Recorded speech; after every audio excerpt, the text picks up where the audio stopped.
what is it that your involvement is it that they want, and who wants it? Does her side want it? Does his side want it? And what is it that they want? So I guess for those unaware, I have a channel, Popcorn Planet. We've been doing entertainment coverage for a while. And over the summer last year, Blake Lively got some bad press for her movie, It Ends With Us. Right.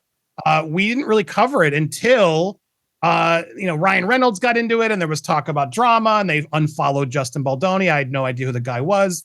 Fast forward. And then there was a viral video. I don't know if you guys saw it, where Blake Lively was like rude to this woman, Kirsty Flaw. That thing went mondo viral. Right. That's like, okay, well, now everyone's sharing these clips. And it had nothing to do with It Ends With Us. It just proved Blake Lively didn't seem like she was a very nice person, right? And then as I'm looking at it more, she's like, this is a movie, a book, It Ends With Us, about domestic violence. And she's like out there like selling her hair care line and like her booze for a movie about domestic violence. It was just a really weird. So people were mad. They were calling out the marketing, which we've now learned was Ryan's job because he's Maximum Effort is the marketing campaign. Right. And she got a lot of bad press over the summer. We made maybe 10 videos across 2024. Anyway, fast forward to December, Blake Lively suddenly drops a lawsuit and says, oh, all that bad press, it was a smear campaign from Justin Baldoni. Right. And she implies that creators like myself, journalists, YouTubers, and all of us, we were paid and we were part of the retaliation against Blake. How much were you paid sort of to be a part of it? Right. And it was all because she got bad press.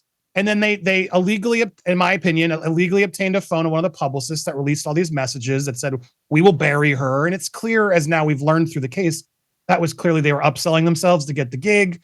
Like they didn't really, there's no way to get that kind of press that Blake got over the summer unless it's genuinely organic. Like you were, for the record, you know that. You were not compensated for any of this through anybody, or if we continue the story, yes, legally, I gave sworn affidavits.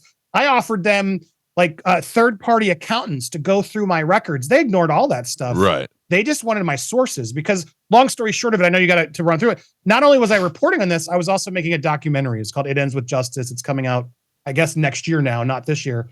But it's a documentary about this. I've talked to crew members from the film, anonymous sources, people to really give me the skinny as to what happened on that set. And they don't like that. Blake and Ryan do not like that. And honestly, I think this is personal against me. Perez Hilton was another one who got personally served. He got out of it when he got the ACLU involved. And as soon as they got involved, Blake's like, oh, we're out. So we're not fighting the ACLU. But I'm in talks with the ACLU as well. But I guess because it's Florida, it's a little bit broader, the definition. So she decided to go for me. And I think it's personal because I had Ryan Reynolds on a show I did called Honest Trailers a while back. He did it nicely, but we helped him. He helped us. Mutual sort of relationship. I had a good experience with him at the time. Even when this case started, I was like, I'm shocked. I like Ryan Reynolds. I've never had a problem with Ryan Reynolds. And now as I've seen, there's a lot of pettiness. I've heard a lot of stories of people who've worked with him off the record. And I'm seeing it firsthand, just how insecure, petty, kind of manipulative Ryan Reynolds truly is. Right. And I genuinely think they just are trying to squeeze me, pressure me, and trying to basically get other, journalists, online journalists, to stop reporting on the case.